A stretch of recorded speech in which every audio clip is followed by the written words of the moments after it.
četvrtka za plasman u Final Four, jeste očekivali na kraju sezone? Pa prvo hvala na čestitkama. Pa šta ja znam, nadali smo se Final Fouru, iako kad smo prošli u to četvrtfinale i kad smo dobili Rostov, sigurno da smo znali da će biti teško. Naravno, kažem, nadali smo se da ćemo proći, stvarno smo dobro odigrali, bili smo prvi put kompletni u tim utakmicama i pokazali smo da smo stvarno odlična ekipa i da smo zasluženo došli na Final Four.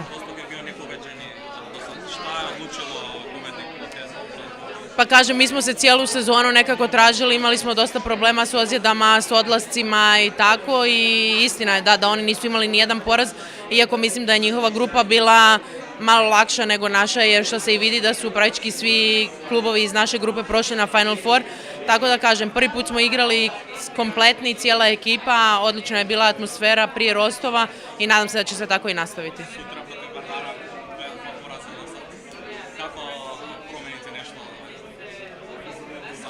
Pa da, izgubili smo 2 puta protiv njih, ali kažem, u tom periodu smo nekako se još tražili i nismo bili kompletni. Desna strana napada nam je malo štekala s obzirom da se ozlijedila Jorgensen, pa nismo imali ljevaka, ali kažem, sad je taktika drugačija i naravno i atmosfera je drugačija i kažem, nakon tog Rostova krenuli smo uzbrdo, osvojili smo rumunjsko prvenstvo, tako da kažem, puni smo samopouzdanja i nadamo se sutra najboljem.